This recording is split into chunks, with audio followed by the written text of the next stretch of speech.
Concentrate. तो फिर से बहुत अच्छा लेक्चर अपने यहाँ तक बातें करती है। आज का लेक्चर पूरा जैसे मेरे को याद है, याद होना चाहिए। लेटर 2 में आपको पहले ही बोल चुका हूँ, लेक्चर्स बहुत इंपॉर्टेंट है। क्या जो मैंने अभी तक पढ़ाया है समझ आया है? क्या जैसे बोला याद रहेगा? 90% सवाल 80% सवाल बिल्कुल वैसे ही आएंगे जैसे यहाँ पढ़ाए जा रहे हैं इस चैप्टर में स्पेशली। इसमें ज्यादा प्रैक्टिस नहीं, कॉन्सेप्चुअल क्लैरिटी और याद होना चाहिए। ठीक, तो अपन जो अभी तक पढ़ चुके हैं उसमें अपन ने सबसे पहले पढ़ा था फ्लक्स। क्या पढ़ा था? फ्लक्स में अपन ने एरिया की बात करी थी, एरिया अपने को आता है। फ्लक्स अपने डिफरेंट बॉडी से निकालना सीखा। फ्लक्स के बाद में हमने बहुत सारी बातें करें। फ्लक्स पढ़ते पढ़ते धीरे धीरे अपन गॉस लॉ में घुस गए। किसमें घुस गए?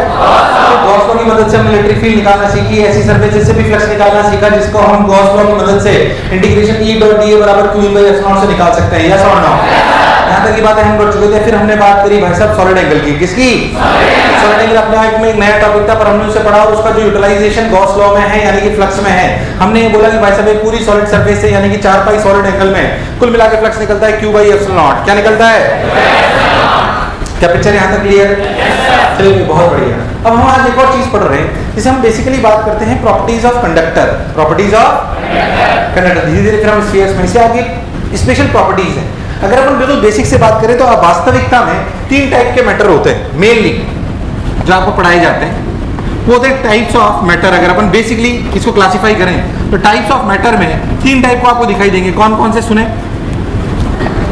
इंसुलेटर, क्या चीज? सेमीकंडक्टर और कंडक्टर। सेमीकंडक्टर पूरा आपके एक चैप्टर है जो जेईई के सिलेबस में है, जे एडवांस में कोर्स में नहीं है। सेमीकंडक्टर और कम्युनिकेशन ये पूरा आपको पढ़ाया जाएगा। और इंसुलेटर और कंडक्टर की बात अभी हम कर लेंगे जिसकी मेजरली प्रॉपर्टीज अपन पढ़ेंगे कंडक्टर के रूप में। किस रूप में? पहली बात ये जो क्लासिफिकेशन मैटर का करा गया है, क्लासिफिकेशन मैटर का कई प्रकार से करा जा सकता है। Classification of matter in terms of electrons, in terms of, आपको पता होगा कि जैसे मान लीजिए एक एटम है। क्या है? मान लो जैसे मान लीजिए ये एक न्यूक्लियस है। क्या है? इसके आजू बाजू 4-5 लड़के घूम रहे हैं, वो इलेक्ट्रॉन है। अरे हाँ ना बोले यार? अच्छा ये पूरा पूरा अपना ऐसा है, बोलो क्लियर? अब जैसे मान लीजिए बहुत सारे न्यूक्लियस हैं, इन सबके आजू बाजू 8-10 लड़के घूम रहे हैं। अरे यार हाँ ना बोल?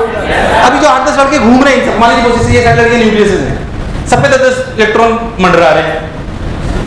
अरे यार, अब उसमें कंडीशन, मान लीजिए मैंने एक ऐसा कमरा बनाया जिसमें बोला तू इसके अक्रॉस 8-10 घूमोगे, तुम इसके अक्रॉस घूमोगे, तुम इसके अक्रॉस घूमोगे, बोलो क्लियर? दूसरी वाली को नहीं देखो, दूसरी वाली को नहीं देखो, इसी के अक्रॉस घूमना है चाहे दूसरी वाली कितनी भी पसंद आए। अरे हाँ ना बोलिया? तो ये हो गए बाउंडेड इलेक्ट्रॉन्स। क्या हो गए? ठीक। एक दूसरा कमरा है, मुझे टीचर ने बोला तू इसके अक्रॉस भी घूम रहे, ये नहीं पसंद आया तो दूसरी बात चला ले, पर कमरे से बाहर मत जाना। अरे यार जो ढूंढना यही ढूंढ ले। ये कैसे इलेक्ट्रॉन? फ्री। ये कैसे इलेक्ट्रॉन? अरे नहीं आए? अब समझ आया सर? अरे यार हाँ ना बोले यार? तो बाउंडेड इलेक्ट्रॉन्स और फ्री इलेक्ट्रॉन समझ आया क्या? बाउंडेड इलेक्ट्रॉन्स का मतलब ये नहीं कि वो चल नहीं रहे, चल तो रहे पर वो एक फिक्स न्यूक्लियस के क्रॉस ही चल रहे हैं, वो दूसरी न्यूक्लियस में जा, बोलो क्लियर है? एक फ्री है जिन्हें अपन बाद में वैलेंस इलेक्ट्रॉन्स के नाम से जानेंगे। किन नाम से? फिर वो मिक्स हो जाते हैं, फिर उनकी एनर्जी स्टेट्स होती हैं, ये वो अलग बात, और वो घूम सकते हैं। मान लीजिए इस कमरे में सारे इलेक्ट्रॉन घूम सकते हैं अपनी इच्छा से, इसके पास, उसके पास, इसके पास, तो वो है फ्री इलेक्ट्रॉन्स। क्या है? But if they are bounded to a particular nucleus, अरे यार हाँ ना बोल, then they are bounded. Obviously आप इस कमरे के बाहर नहीं जा सकते, इसका मतलब थोड़ी इलेक्ट्रॉन्स आर फ्री, इसका मतलब थोड़ी कंडक्टर रखा हुआ है, इलेक्ट्रॉन बाहर घूम आए फिर वापस आ गए। वो किसके अंदर फ्री है? कंडक्टर के अंदर। किसके अंदर?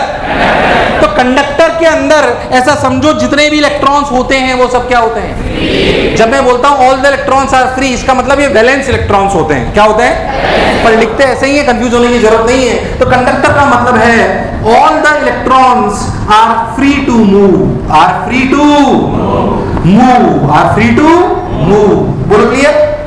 अच्छा, सेमीकंडक्टर मान लीजिए 100 इलेक्ट्रॉन है, कितने? 100। तो हो सकता है कि 100 में से 60 बाउंडेड हो और 40 फ्री हो, बोलो क्लियर है एकदम? तो some are bounded, some are, किसकी बात हो रही है? Electrons. Some electrons are bounded and some are free. अब बताओ इंसुलेटर क्या होगा? क्या ऑल आर बाउंडेड?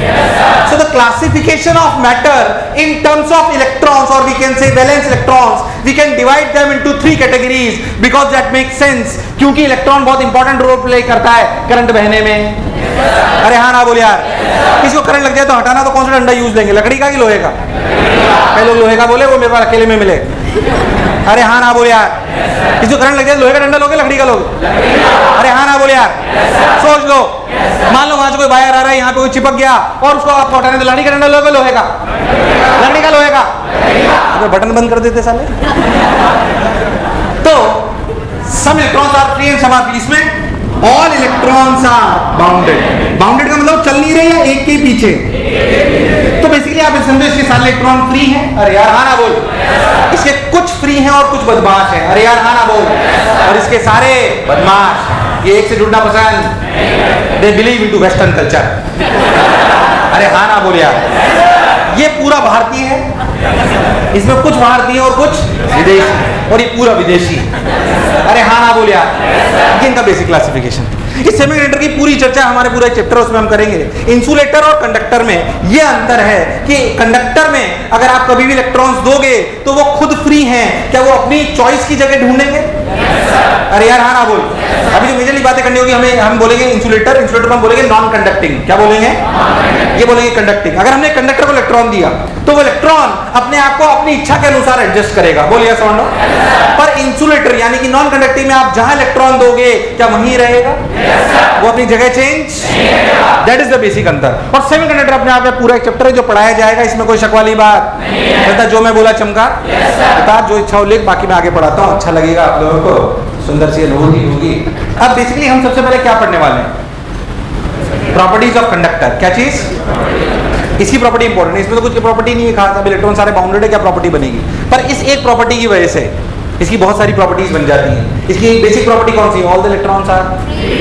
इस प्रॉपर्टी की वजह से इसकी बहुत छोटी छोटी प्रॉपर्टी बन जाती है जो अपने को याद होनी। अरे हाँ ना बोल यार। और आज के लेक्चर में मैक्सिमम टाइम वही चलेगा और अपने को जो भी मैं बोल रहा हूँ वो याद होना। देखिए प्रॉपर्टीज ऑफ कंडक्टर, और स्टार मार्क लगा लीजिए 3-4 इंपॉर्टेंट चीज है, याद होनी चाहिए। हेलो हेलो लिखिए properties of conductor. Properties of conductor सुने। प्रॉपर्टीज ऑफ कंडक्टर, सबसे पहली प्रॉपर्टी तो वही जो हमने अभी लिखी। सबसे पहली प्रॉपर्टी लिखी, all the electrons are free to move within the conductor boundary. All the electrons are free to move within the conductor boundary. All the electrons are free to move within the conductor boundary. All the electrons are free to move within the conductor boundary. पहली property. अब इस property से generate होने वाली इतनी सारी properties को अपन जानने की प्रयास करते हैं। देखते हैं ध्यान से। जैसे जेई में आया हुआ सवाल है, मैं आपको बताता हूँ। उन्होंने क्या करा, पहले सिर्फ सवाल उतारना मत अभी कुछ भी, सिर्फ समझना। जेई में आया हुआ सवाल है, उन्होंने बोला कि एक इलेक्ट्रिक फील्ड है E बराबर E0 I कैप। E बराबर E0 I कैप। तो इलेक्ट्रिक फील्ड कांस्टेंट है, वेरिएबल है, क्या एक्स एक्सिस में है? अगर अपन ध्यान से देखें तो ऐसी लाइंस बिल्कुल स्ट्रेट बनेंगी। उन्होंने बोला ऐसी इलेक्ट्रिक फील्ड में हमने कंडक्टर रख दिया। उन्होंने बोला ऐसी लाइंस में हमने कंडक्टर रख दिया। उन्होंने 4 डायग्राम बनाए थे, मैं एक ही से आपको समझा देता हूँ। उन्होंने पूछा कि बताओ इलेक्ट्रिक फील्ड लाइंस किस प्रकार की होंगी। ये कंडक्टर है पूरा, ये पूरा कंडक्टर है, बढ़िया सॉलिड है एकदम अंदर। ये बोलो क्लियर। उन्होंने पूछा कि इलेक्ट्रिक फील्ड लाइंस किस प्रकार की होगी। उन्होंने ये ऑप्शन ये दिया, कैसी होंगी, क्या इस प्रकार की होंगी। जेई का सवाल है, अभी आंसर देना नहीं, जब मैं बोलूं तब देना। बोलो क्लियर, क्या इस प्रकार की होंगी, क्या इस प्रकार की होंगी। ऐसे उन्होंने 4 ऑप्शन दिए, A, B, C, D। हालांकि उन्होंने एक ही लाइन के बहुत सारे डायग्राम बनाकर 4 अलग अलग डायग्राम बनाए थे, मैंने आपको एक ही में समझा दिया। अगर एक कंडक्टर को रख दिया जाए ऐसी इलेक्ट्रिक फील्ड में तो उसकी लाइंस का डायग्राम कैसा होगा, ये आपसे सवाल पूछा गया। अच्छा मैंने भी आंसर पूछा नहीं, पढ़ाने दो तो अभी तुक्के मत मारो, ढंग से समझते हैं। कोई रॉकेट साइंस सवाल नहीं था, जिसे ढंग से पढ़ रहा था उसमें कुछ भी नहीं था वो। पहली बात हम लॉजिकली समझते हैं। अगर हमने एक कंडक्टर को एक इलेक्ट्रिक फील्ड में रख दिया, कि electric field will apply the forces on the electrons. वो न्यूक्लियस में भी लगाएगी पर न्यूक्लियस हिल नहीं सकते। अरे यार हाँ ना बोल, न्यूक्लियस फिक्स है पर इलेक्ट्रॉन तो फ्री है, तो उन पे फोर्स लगेगा। सोच के देख, मान लो अपन ऐसे समझे कि ये आपका न्यूक्लियस है, इस न्यूक्लियस के सॉरी एटम है, जो भी आप एटम ले लो, इसके अंदर इलेक्ट्रॉन्स है। क्या है इसके अंदर? इसके अंदर इलेक्ट्रॉन है। मान लीजिए आपने इलेक्ट्रिक फील्ड ऐसे लगाई, सोच के देखिए आप, अगर आपने इलेक्ट्रिक फील्ड ऐसे लगाई, सोच के देखो, तो इस इलेक्ट्रिक फील्ड की वजह से इलेक्ट्रॉन पे फोर्स किधर लगा? पीछे आगे, पीछे आगे, पीछे आगे। इस पीछे आने की वजह से इधर क्या इकट्ठे हुए? माइनस। अरे क्या इकट्ठे हुए? क्या इकट्ठे हुए? हो। और इधर क्या इकट्ठे हुए? प्लस। बोलो क्लियर? आपको नहीं लगता इस माइनस की वजह से और इस प्लस की वजह से, क्या इस माइनस और प्लस की वजह से एक अंदर इंड्यूस इलेक्ट्रिक फील्ड आने लगी, जो किधर से किधर होगी? प्लस से माइनस, माइनस से प्लस। आपको नहीं लगता अंदर एक induce electric field E induce generate होगी? अरे यार हाँ ना बोल। अब आपको नहीं लगता कि जो नए इलेक्ट्रॉन हैं, जो उस पर बहुत ध्यान से देखो तो ई एक्सटर्नल इधर लग रही है और ई इंड्यूस इधर लग रही है। अरे नहीं आया। ई एक्सटर्नल इधर लग रही है और ई इधर लग रही है, उसकी वजह से इस पर फोर्स इधर लग रहा है ई इंड्यूस्ड, और इधर फोर्स लग रहा है ई एक्सटर्नल। मुझे लगा ही नहीं तुम्हें आया। सोच, जैसे जैसे चार्ज एक्यूमुलेट होता जाएगा ये ई इंड्यूस बढ़ता जाएगा, जैसे जैसे ई इंड्यूस बढ़ता जाएगा वैसे वैसे क्या है? फोर्स बढ़ता जाएगा। आपको सोचो ये इलेक्ट्रॉन कब रुकेगा चलना? जब दोनों फोर्स क्या that will call as study state? That will call as, जैसे ही मैंने लगाया शायद एक स्टडी स्टेट अचीव हो गई। वास्तविकता में ये स्टडी स्टेट अचीव होने में कोई समय, इट्स अ नेग्लिजिबल टाइम, ये समझाने की बात है, पर इस प्रोसेस से ये प्रोसेस होने में कोई समय, क्योंकि जिनको आपको एडजस्ट करना है उनका मास है कितना? 9.1 into 10 to the power minus 31 kg। क्या ये बहुत भारी है? क्या ये बहुत भारी है? 31 माइनस 31 प्लस 31 माइनस 31 kg। बहुत भारी कि बहुत हल्के? दिखते ही नहीं है। अरे नहीं आया। तो ये बहुत हल्के हैं, ये बहुत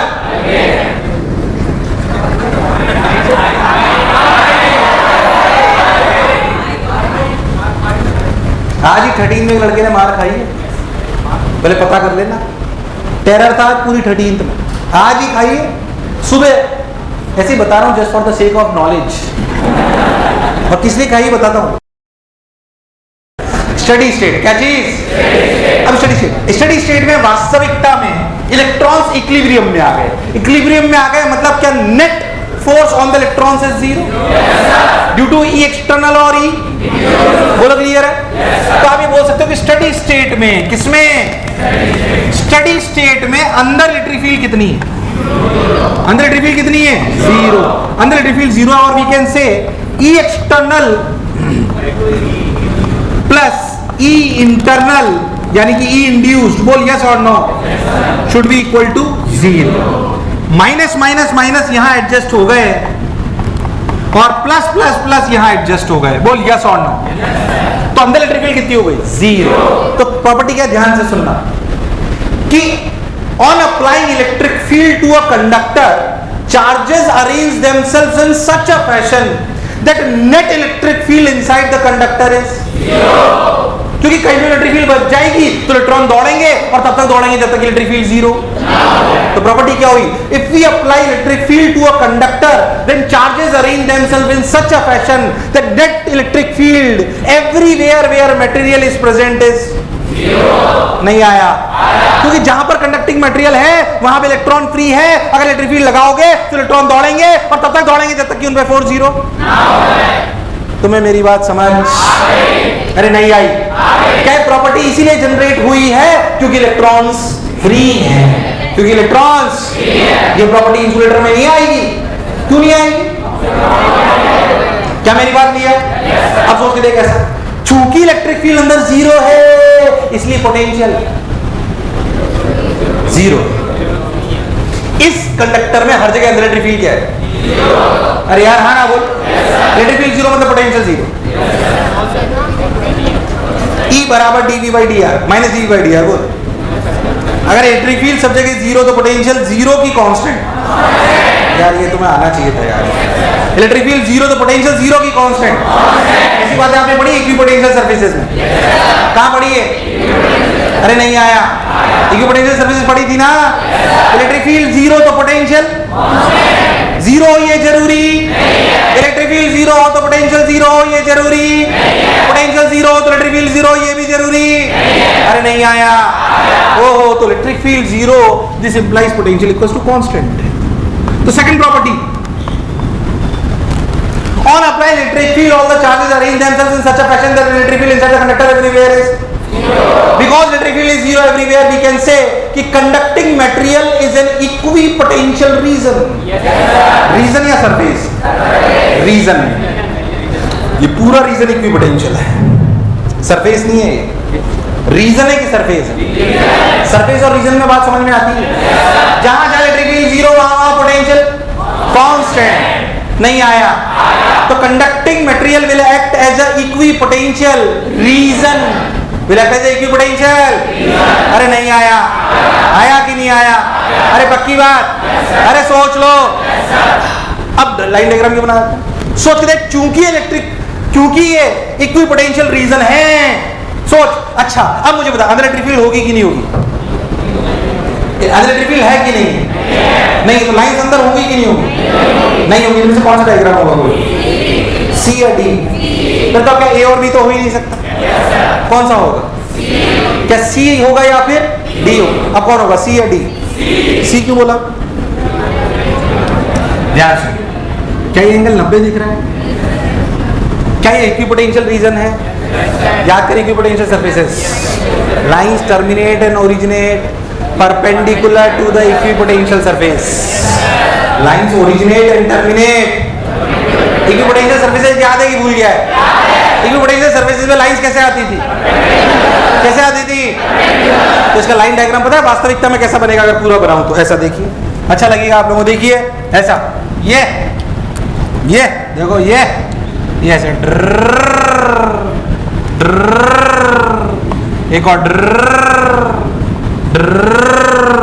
एक सीधी है,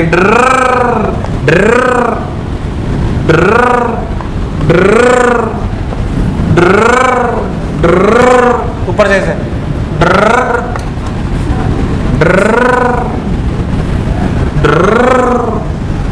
अरे हाँ ना तो बोल। This is the real diagram. आप बता इनमें से कौन सा answer? A B C D? ये जेई का सवाल। बेसिकली बच्चे को दो प्रॉपर्टी याद होनी चाहिए। कौन सी? सुने ध्यान से। और apply electric field charges in the conductor arrange themselves in such a fashion that electric field inside the conductor everywhere is zero. E external plus E induced equals to zero. Because the reason is electric field is equal to zero, can net potential becomes constant? Yes, sir. And the surface start acting as a equipotential region. Because it will start acting as a equipotential region, all the lines terminate or originate perpendicularly. अरे नहीं आया। आया कि नहीं आया? सोच, उसी एक प्रॉपर्टी से के तीन प्रॉपर्टी निकल आई। Electric field zero, potential constant और परपेंडिकुलर। बोल यस और नो? मुझे लगा नहीं तुम्हें आया। जैसे मुझे याद है, आपको याद होना चाहिए। पहले ये उतारना, फिर ये सवाल उतारना। पहले ये उतारो बस, ठीक? और मैं जो चीज लिखा रहा हूं वो लिखना, फिर ये उतारना, है ना बच्चों?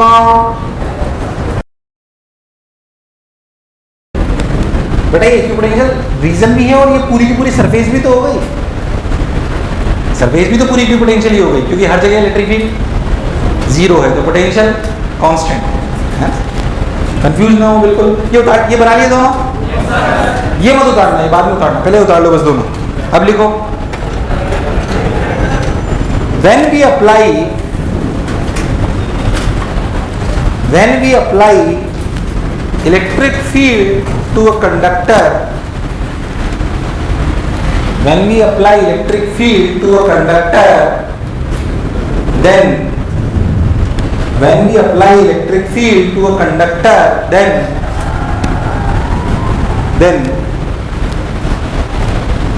charges in the conductor arrange themselves in such a fashion, when charges in the conductor arrange themselves in such a fashion that net electric field inside the conducting material everywhere is 0. Inside the conducting material everywhere is 0. Bracket में देखो E external plus E induced equals to 0. E external plus E induced equal to 0. E external plus E induced equals to 0. Got my point? Next लिखो. Next लिखो. Because electric field is 0 everywhere, we can say, because electric field is 0 everywhere, we can say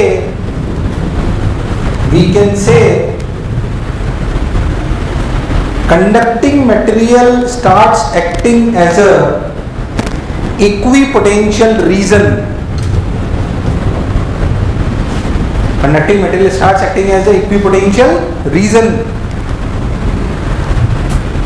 Equipotential reason.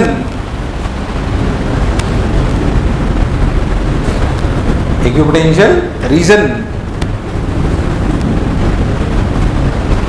लिख low potential V का, चलो ठीक है बस ऐसे बहुत है. नेक्स्ट लिखो. Because it is an equipotential reason, we can say, because it is an equipotential reason, we can say, because it is an equipotential reason, we can say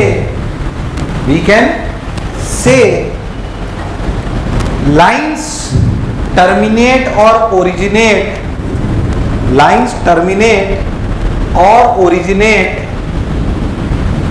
perpendicularly from the surface.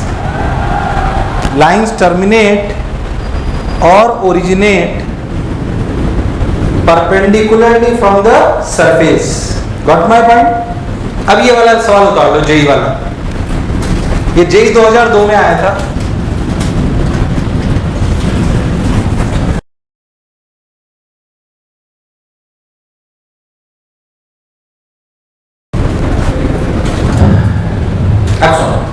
इन्हीं properties पे अपन सवाल सुनते हैं. मैं तेज तो नहीं पढ़ा है यार, आवाज नहीं आ रही? धीरे से पढ़ा रहा हूँ क्योंकि इंपॉर्टेंट है और आपको याद होना चाहिए. अगर थोड़ा तेज रिस्पॉन्स करोगे मैं तेज पढ़ा दूंगा, मुझे कोई तकलीफ नहीं है, पर याद होना चाहिए. Properties 3-4 properties. सबसे basic properties all the electrons are. क्या उसी से प्रॉपर्टी है, इलेक्ट्रिक फील्ड लगाओगे तो सब नेट इलेक्ट्रिक फील्ड 0 हो जाएगी, तो इक्विपोटेंशियल होगा तो परपेंडिकुलर होगा, कोई बुराई वाली बात नहीं है. मान लीजिए मैं आपसे बोलूं, एक बात समझना, ये कंडक्टर है, थोड़ा बड़ा बनाते हैं. मान लीजिए कि ये कंडक्टर है, ठीक, ये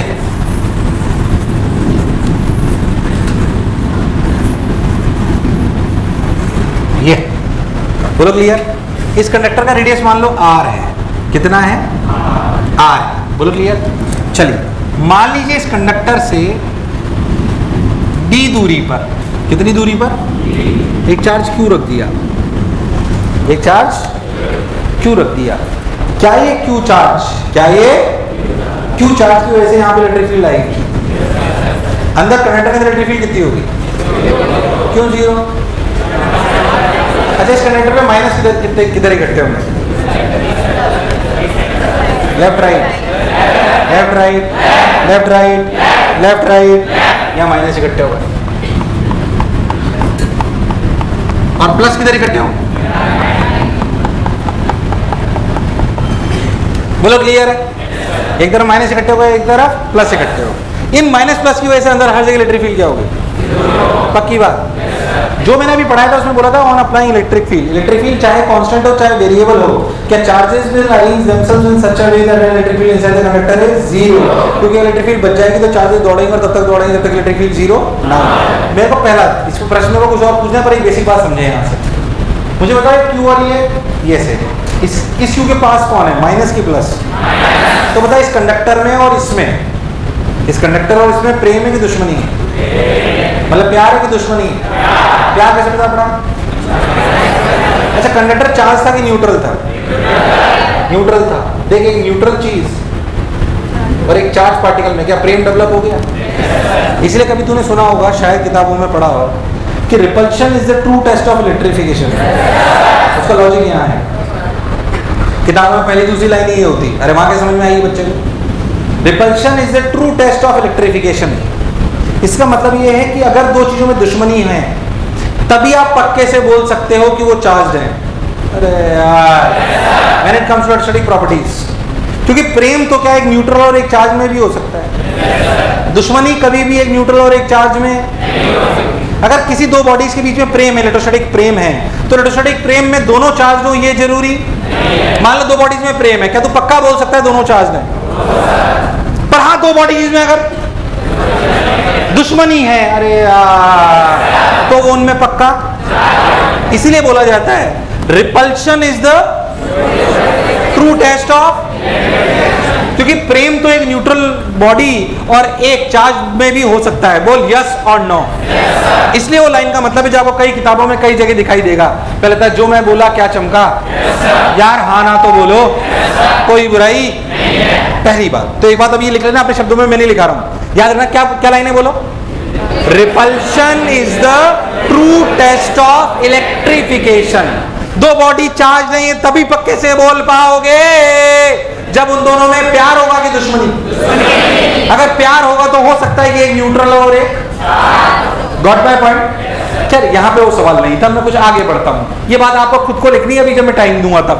पहले सुने, मैंने बोला एक चार्ज क्यू है, यहां से डी दूरी पर एक न्यूट्रल कंडक्टर रख दिया गया।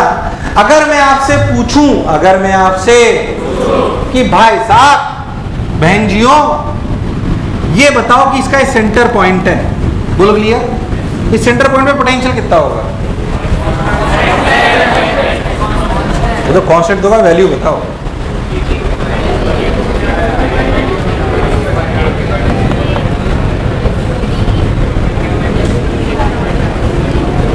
मेरा सवाल सबको चमका?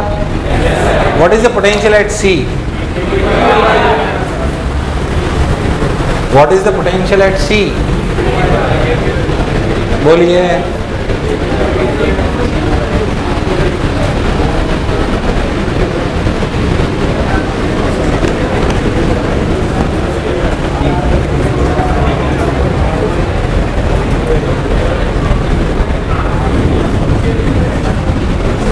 What is the potential at C?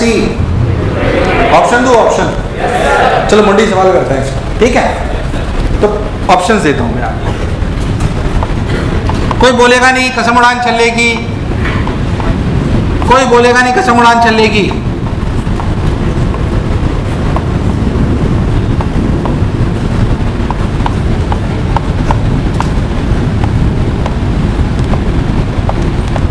मन में कोई बोलेगा नहीं उड़ा, बिल्कुल मुंडी सवाल है, कोई बोलेगा नहीं। तुक्का मारना कंपलसरी है, वरना -10 है। क्यों है? एकदम इक्वल, मतलब सब 25-25-25%। ऐसी टेलीपैथी कैसे है तुम लोगों में, मतलब ताकि किसी भी ऑप्शन को बुरा, तुम्हें किसी को बुरा लगे ये बात तुम्हें पसंद, इसलिए तुम 100 सवाल आते तो 25A-B 25B 25C ऐसे भरते हो ना। अरे हाँ कि ना यार? चलिए आइए लॉजिकली समझते हैं। सी पर पोटेंशियल दो कारणों से है। सी पर पोटेंशियल, मेरी बात को ध्यान सुने, सी पर पोटेंशियल दो कारणों से है। कौन से दो कारण सुने? Potential at C is basically potential at C due to Q plus potential at C due to induced. तुझे मेरी बात समझ नहीं आई है? Potential at C is due to two reasons. One is the potential at C due to Q, Q की वजह से पोटेंशियल एट सी कितना होगा? के क्यू बाई, क्या सिंपली डी दूरी पर है, तो potential at C due to Q is K Q by D plus potential at C due to induced. सब लोग बोलो, सब लोग बोलो, क्यों जीरो? क्या इस पे कुल मिला के न्यूट्रल है? माइनस इधर आया होगा प्लस इधर आया होगा, कुल मिला के माइनस इधर प्लस इधर क्या बराबर है? इस माइनस की वजह से अगर potential minus K Q dash by are है तो कैसे प्लस के क्यू डैश बाई आर। तो ड्यू जो भी होगा वो सरफेस पर होगा, सरफेस पर अगर होगा तो नेट सेंटर पे पोटेंशियल क्या होगा? अरे नहीं आया, आया नहीं आया, ओहो, तो इंड्यूस की वजह से पोटेंशियल क्या हुआ? जीरो। तो कुल मिला के आंसर कितना हुआ? के क्यू बाई, के Q by. This is the correct answer, this is the, कितने लोगों का सही है? अबे तुम कैसे निर्लज हो यार, चले मतलब 10 सेकंड में झूठ बोल लेते हो, मतलब कई लोग तो क्या है ना, हर ऑप्शन पे थोड़ा थोड़ा हाथ उठाते हैं, जो सही होगा। ये देख, इसी सवाल मान लीजिए मैं आपको बोलूं कि आपका पॉइंट एक मिनट, क्या ये सबको समझ में आया? पहले सुन, अरे हाँ ना बोल। अच्छा मैं पूछूं, what is electric field at A? Sorry C, A क्या C? What is electric field at C? What is electric field at C? Correct. What is electric field at C due to induced? सब लोग, electric field at सी क्या है? Zero. जब मैंने पूछा electric field at सी मतलब Q की वजह से, इंड्यूस की वजह से कि नेट? नेट। तो नेट इलेक्ट्रिक फील्ड कितनी? इंड्यूस की वजह से। जो पूछो उसका जवाब सी की वजह से, इंड्यूस की वजह से। इंड्यूस की वजह से बोलो। क्या इस क्यू की वजह से इलेक्ट्रिक फील्ड के क्यू बाई आर स्क्वायर, के क्यू बाई डी स्क्वायर इधर है, तो इंड्यूस की वजह से क्या होगी? क्या K Q by D square इधर? तभी तो जीरो होगी, वरना होना पॉसिबल। तो के इंड्यूस होगा K Q by D square इधर। माइनस लगा लो या एरो बना लो, जो तुम्हें अच्छा लगे। पहले जो मैं बोला चमका, मुझे लगा नहीं तुम्हें आया। आया नहीं आया? मान लो मैं एक और कोई जनरल पॉइंट लेता हूं, ध्यान से सुनना, मेरे लाल, मेरे पीले, मेरे नीले। मान लो मैं यहां से एक छोटा आर दूरी पर पॉइंट ले लूं A. What is electric field at A? What is electric field at A? तुम लोगों से पूछूंगा, जल्दी जल्दी बताओ, बोलो। What is electric field at A? अरे सब लोग बोलेंगे what is electric field at A? A पर इलेक्ट्रिक फील्ड क्या है? क्यों जीरो है कि नहीं है? है कि नहीं है? क्योंकि कंडक्टिव मटेरियल में हर जगह इलेक्ट्रिक फील्ड जीरो होनी, वरना ऐसा नहीं होगा तो इलेक्ट्रॉन दौड़ेंगे और तब तक दौड़ेंगे जब तक इलेक्ट्रिक फील्ड जीरो। अरे नहीं आया?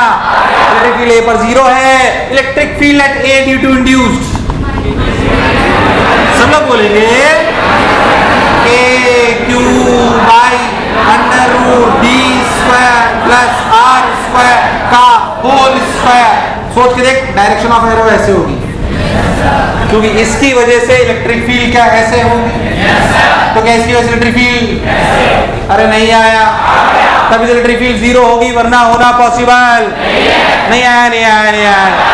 अच्छा अच्छा अच्छा, मैं आपसे पूछूं, व्हाट इज पोटेंशियल एट ए?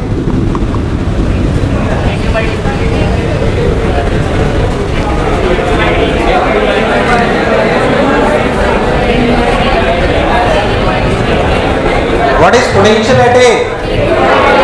सब लोग बोले ना, What is potential at A? सब लोग बोलो। KQ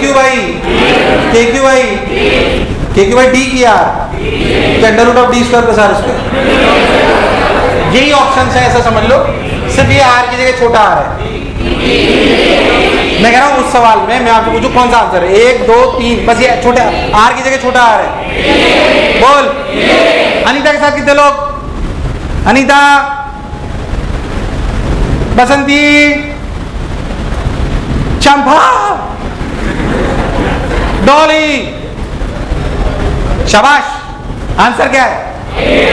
आंसर है के क्यू बाई डी। अबे गधों, इतनी देर से कह रहा हूं चेक क्यू पोटेंशियल रीजन, तो जो पोटेंशियल यहां होगा वही तो यहां होगा। अरे यार, इतनी देर से कह रहा हूं कि कंडक्टिंग सरफेस इज, तो जितना पोटेंशियल सी पर होगा उतना ही ए पर होगा। अरे भाई साहब, अब सुन, ध्यान सुनना, मैं आपसे पूछूं what is the potential at A due to induced?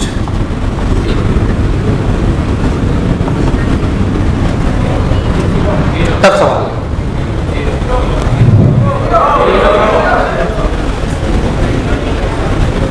ए पर नेट पोटेंशियल कितना है? क्योंकि ए पर वही पोटेंशियल होगा जो सी पर होगा, क्योंकि ए और सी इक्वी पोटेंशियल है, क्योंकि ये मेटेरियल के अंदर है और मेटेरियल में हर जगह इलेक्ट्रिक फील्ड जीरो है, इसलिए हर जगह पोटेंशियल। यार मुझे लगा नहीं तुम्हें आया।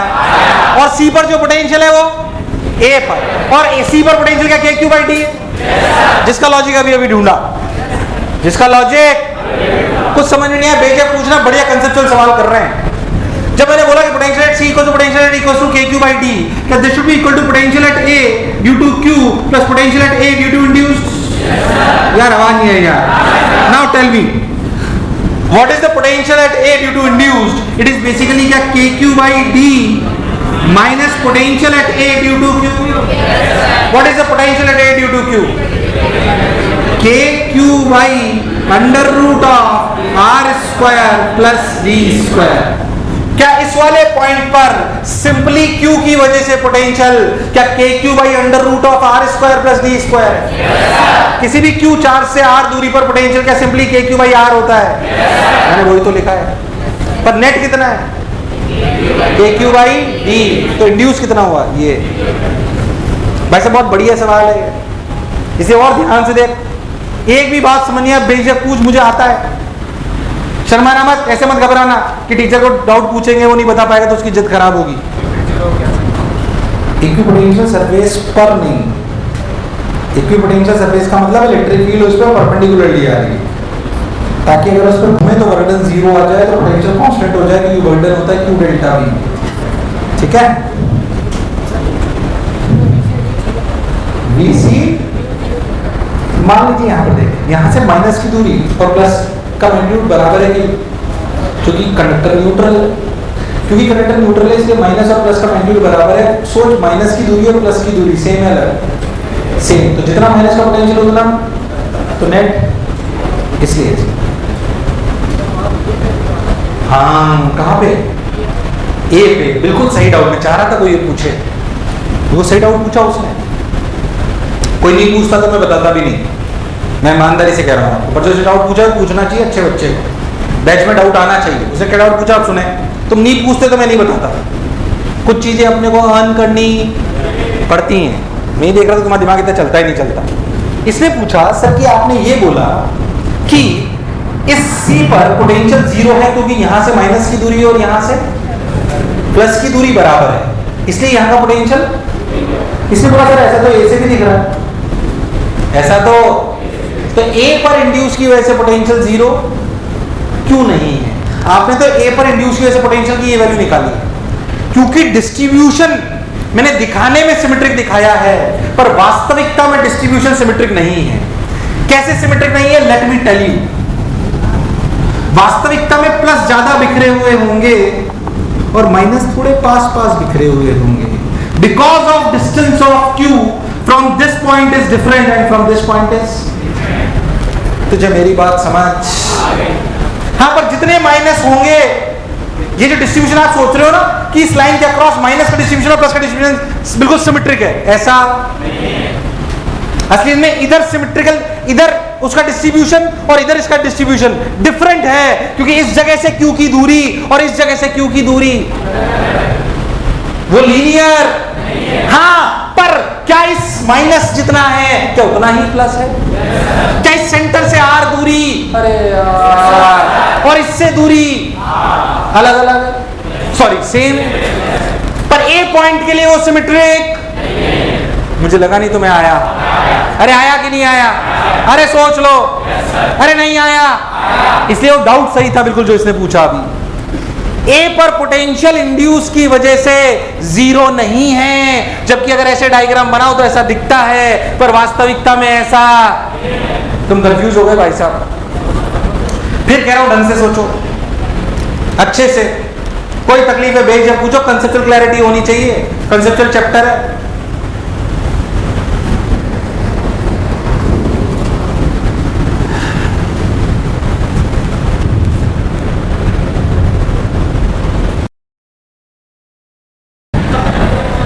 अबे आया कि नहीं आया बताओ? क्या सबको क्लैरिटी है? क्या क्लैरिटी है? चल, अगर क्लैरिटी है तो फिर ये बता रहा हूं ओरली। इस पॉइंट पर पोटेंशियल, कोई भी पॉइंट मान लेते हैं बी पर पोटेंशियल, सब लोग बोलो के क्यू बाई डी की K Q by D plus are.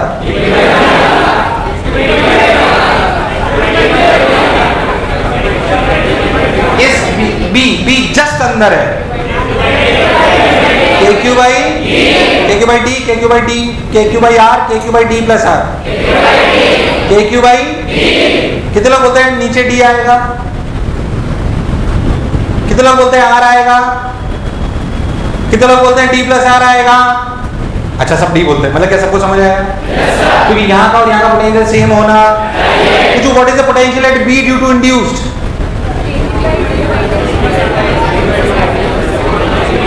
What is the potential at B due to induced? बोलिए, सब लोग बोलेंगे। What is the potential at B due to induced?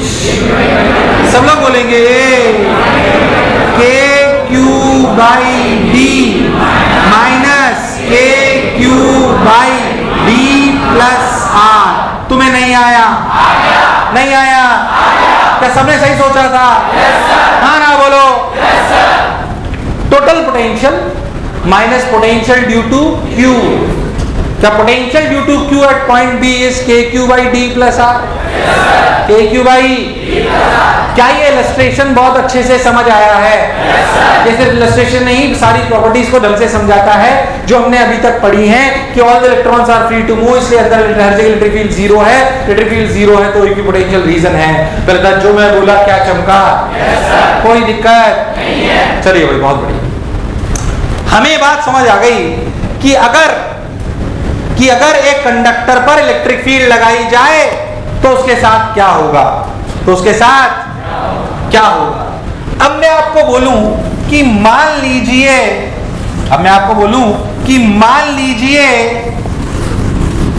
मैं कंडक्टर पे कोई इलेक्ट्रिक फील्ड नहीं लगा रहा, पर मेरा कोई भी कंडक्टर है, charge given to a conductor. समझना इस प्रॉपर्टी को अगेन।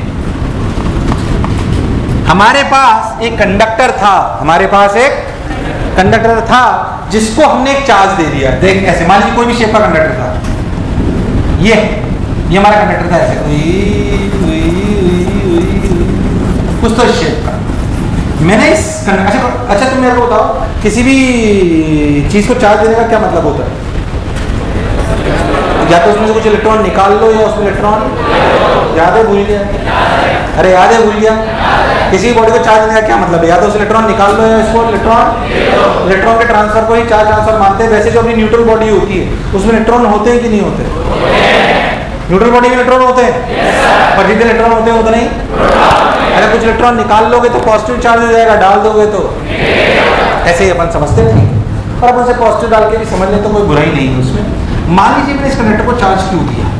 अब वो चार्ज जो भी दिया होगा या लिया होगा, जो भी होगा, क्या वो होगा इलेक्ट्रॉन्स की फॉर्म में? पर कंडक्टर में तो इलेक्ट्रॉन सारे फ्री होते हैं, तो क्या वो अपने आप अरेंज करे होंगे कि आप अरेंज करोगे?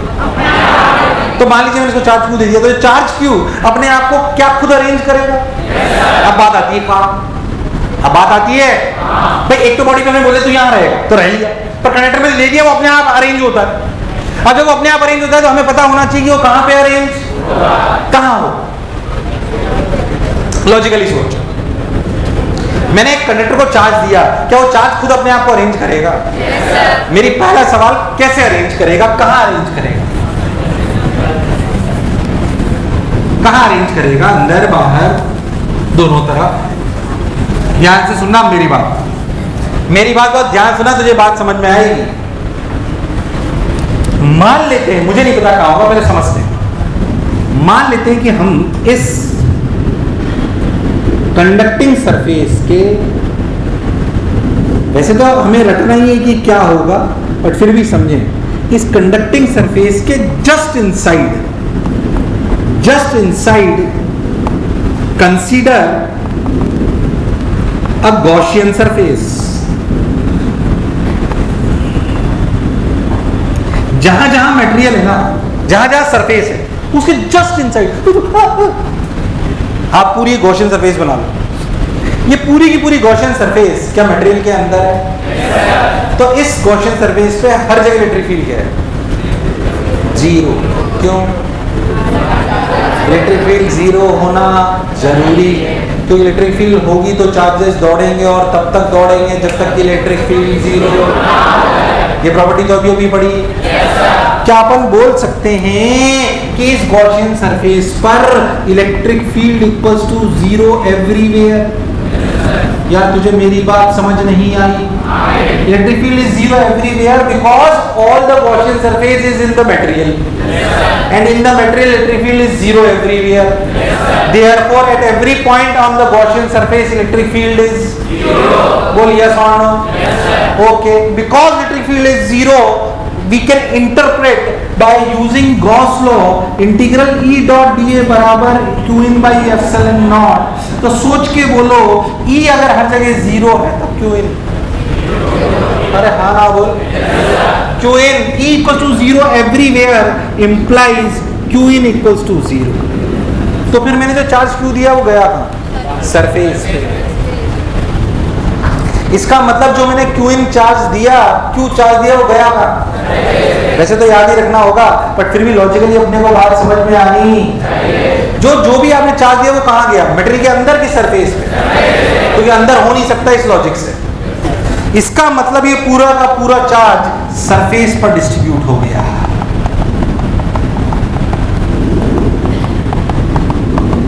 कहां पर डिस्ट्रीब्यूट हो गया, यार आवाज नहीं, कहां पर डिस्ट्रीब्यूट हो गया, सरफेस पर डिस्ट्रीब्यूट हो गया।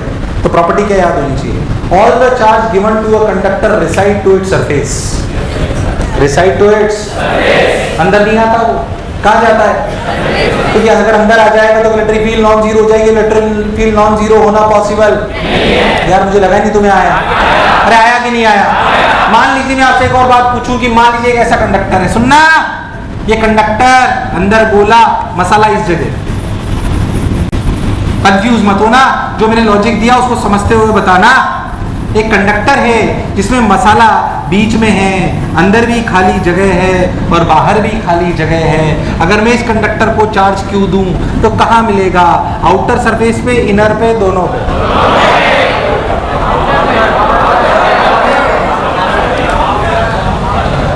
जो लॉजिक समझा है उससे सोच के बोलो, सब लोग बोलेंगे आउटर इनर दोनों।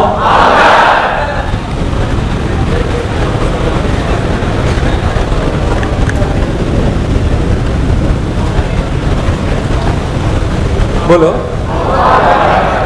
आउटर इनर दोनों, आउटर इनर दोनों। क्या कंफ्यूजन आ गया है, क्योंकि सरफेस तो अंदर भी हो सकती है और बोल इफ भी, अगर हम ये बोले कि भाई if a charge is given to a conductor then it reside to its surface, क्या this statement leads to a confusion. Most किताबों में यही होता है, पर ये स्टेटमेंट एक कंफ्यूजन लाता है कि आउटर या दोनों। अब बोल आउटर की इनर, ध्यान से सोच तो सिर्फ आउटर, क्योंकि इस आउटर के जस्ट इनसाइड में आप अगर गॉसियन सरफेस बनाओगे तो उसके अंदर इलेक्ट्रिक फील्ड जीरो होनी, तो क्यू इन भी जीरो होना, तो इनर सरफेस पे चार्ज आना पॉसिबल। अरे नहीं आया, आया कि नहीं आया। तो रटना थोड़ा किताबों से हल्का सा डिफरेंट है कि if a charge is given to a conductor, if a charge is then it will reside to its outer surface, it will reside to its, मुझे लगा नहीं तुम्हें आया, it will reside to its, क्या याद रहेगा, reside to its। हो एक और कंफ्यूजन, एक और बात, सर मान ली बात आउटर सरफेस पे चला गया, पर सर क्या यहां पर और यहां पर ऐसे सरफेस पे गया तो क्या लेंगे, लैम्डा सिग्मा रो, लैम्डा सिग्मा रो। मान लो मैं आपको बोलूं कि ऐसा एक कंडक्टर है, ये ठीक, अब कुछ याद रखना है जो मैं आपको बोल रहा हूं। मान लीजिए ऐसा आपका एक कंडक्टर है, ठीक।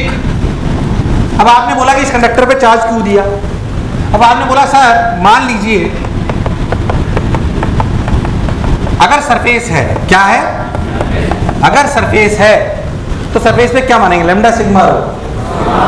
मैं बोलूं कि यहां पर लोकल चार्ज डेंसिटी है सिग्मा 1 और यहाँ पर local charge density sigma 2, same होगी अलग अलग, अलग अलग होगी, याद रखना है। Sigma is what, local charge density, local charge density मतलब इस जगह की, इस जगह की अलग, लोकल का मतलब खराब क्वालिटी नहीं। अरे यार ऐसे भी लोकल चार्ज डेंसिटी ऐसे ही पढ़ा दिया रीजन में। लोकल चार्ज डेंसिटी का मतलब है उस जगह की, लोकल का मतलब खराब क्वालिटी। अरे भाई साहब, तो बताओ कहाँ ज्यादा, यहाँ की यहाँ, यहाँ जहाँ जहाँ शार्प एजेस होती हैं, क्या होती हैं, वहां पे चार्ज ज्यादा एक्यूमुलेट होता है। ये तुम्हें याद रखना है, इसका प्रूफ अगर मुझे लगेगा तो आगे मैं तुम्हें बताऊंगा कहीं। अभी सिर्फ इतना याद रखना कि जहां कौन सी एजेस होती है वहां पे चार्ज। इसलिए तुम देखो मशीनरीज को जनरली गोल मटोल बनाते हैं। कैसा बनाते हैं? गोल मटोल, ताकि शार्प एजेस इकट्ठी, शार्प एजेस पे ज्यादा चार्ज इकट्ठा होता है। ये रहा, यहाँ पे बेसिकली ज्यादा चार्ज होगा जो शार्प एजेस होंगे, और यहाँ पे कम होगा। जो sigma 2 is greater than, property को ऐसे रखाया गया है, कैसे सुने? Sigma is directly proportional to 1 by RC. RC is what? Radius of curvature. जहां पर सरफेस का रेडियस ऑफ कर्वेचर कम होगा वहां पे सिग्मा।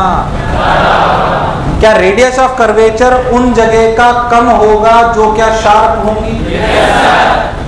जैसे जैसे चार्ज एक्यूमुलेशन बढ़ता है वैसे वैसे प्रेशर बढ़ता है। प्रेशर भी सिखाऊंगा अभी। जैसे प्रेशर बढ़ता है वैसे वैसे यहाँ से चार्ज लीक करने के चांसेस बढ़ जाते हैं। इस लीकेज ऑफ चार्ज को कहते हैं कोरोना डिस्चार्ज। क्या कहते हैं?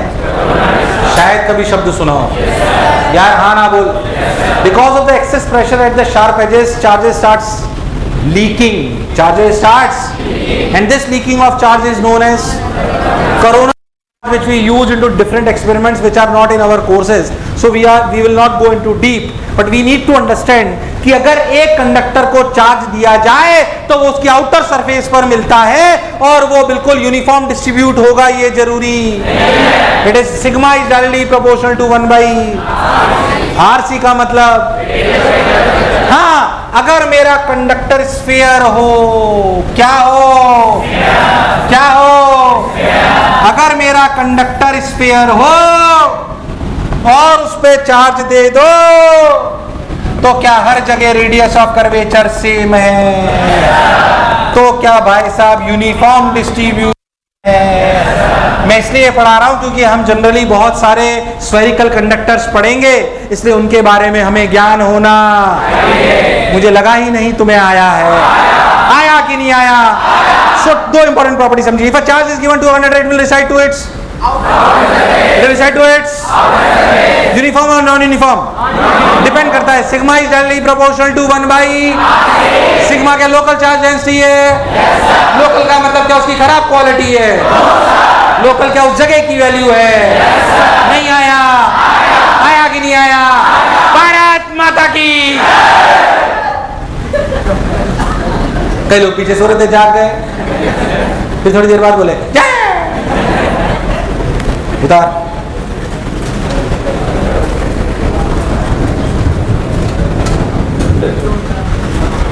2003 में पैदा हो गए थे ना तुम लोग?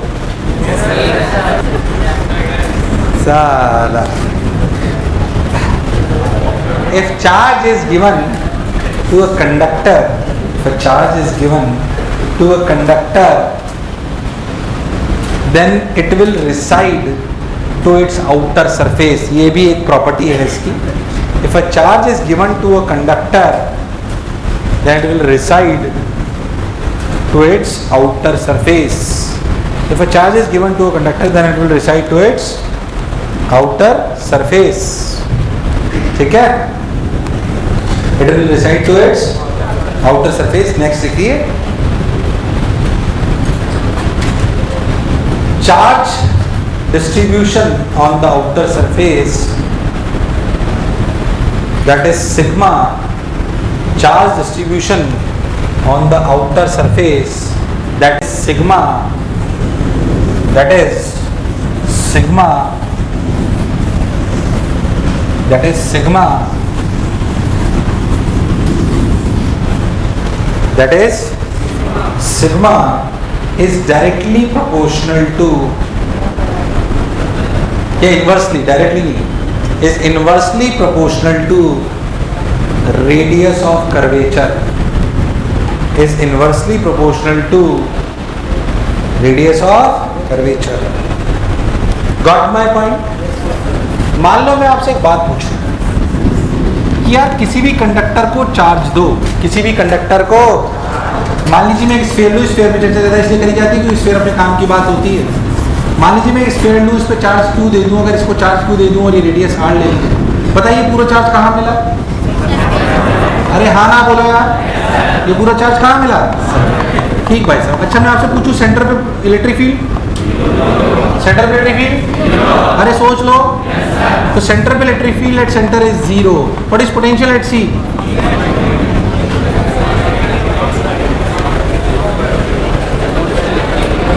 भाई पूरा चार्ज क्यों दिया, तो पूरा चार्ज कहाँ मिला? बाहर।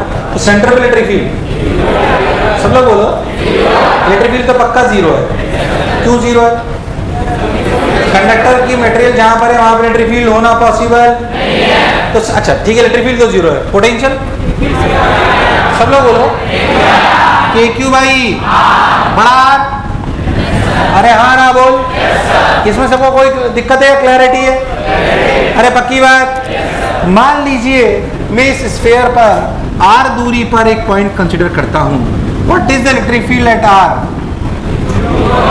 सब लोग बोलो, कंफ्यूज होने की जरूरत।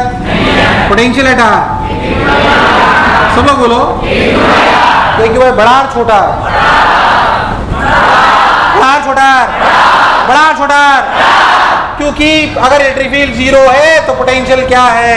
कांस्टेंट।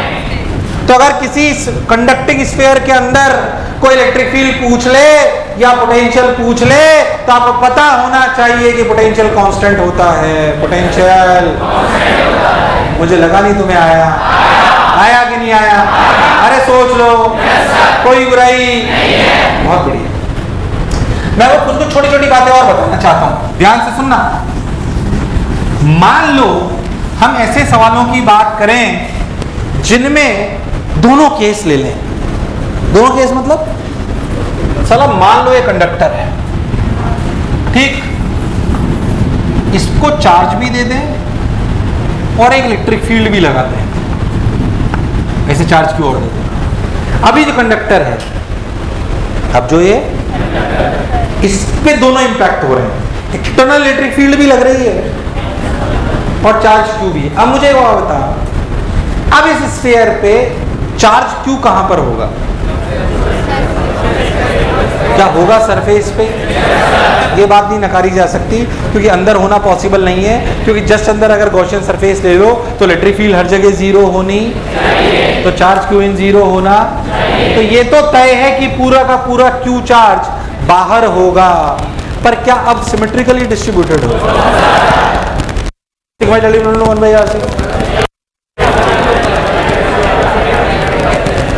वैलिड है, sigma is directly proportional to 1/RC is valid when, जब कोई एक्सटर्नल इलेक्ट्रिक फील्ड, उस वाली कंडीशन में लिख लो ब्रैकेट में, sigma is directly proportional to 1/RC, sigma is directly proportional to 1/RC is valid only when there is no external electric field. When there is no external electric field. When there is no external electric field. अब ध्यान सुनना, चल खुद अंदाजे से पता चल रहा है। मैं देखो दो बात बताता हूं। मान लो ये क्यू है, अगर ये क्यू नहीं होता तो सोच के देखो, ऐसे समझ ये क्यू ऑरेंज वाला क्यू है, इस अगर ये अकेला क्यू होता ऑरेंज वाला तो क्या बिल्कुल इक्वल डिस्ट्रीब्यूशन होता? यार आवाज नहीं आई था, बिल्कुल इक्वल डिस्ट्रीब्यूशन होता। ठीक समझ भी आई बात। पर अगर ये क्यू अकेला होता तो इधर क्या आते? माइनस, और इधर क्या आते? तो सोच, इधर अगर कुछ और माइनस और जुड़ जाएंगे और इधर प्लस और जुड़ जाएंगे तो फाइनल डिस्ट्रीब्यूशन में इधर शायद कम प्लस और इधर, या हो सकता है इधर ज्यादा माइनस, इधर माइनस और इधर। अरे भाई साहब, पर दोनों मिलाकर एक बात इंश्योर करेंगे कि E अंदर क्या है? जीरो। क्या आप बोलेंगे electric field equal to zero? Because of 3 reason. E external, electric field due to plus electric field due to induced. तुम्हें मेरी बात समझ? अरे आई कि नहीं आई यार? अंदर हर हमेशा इलेक्ट्रिक फील्ड क्या रहेगी? जीरो। हालांकि इतने टिपिकल केसेस आने के तुम्हारे लिए चांसेस फिर धीरे धीरे ये कंसेप्चुअल बातें बढ़ती जाएंगी, स्फीयर्स में कन्वर्ट होती जाएंगी, धीरे धीरे अलग टाइप के सवाल बनते जाएंगे जो कंसेप्चुअली स्ट्रांग होंगे। इसलिए अपना बेस स्ट्रांग होना। क्या प्रॉपर्टीज अच्छे समझ आई हैं? सोच लो, पढ़ डालो 5 मिनट में, यही पढ़ डालो 5 मिनट। 2 प्रॉपर्टी और है, बड़ी में जल्दबाजी नहीं कर रहा हूँ, अगर डन पढ़ाऊंगा।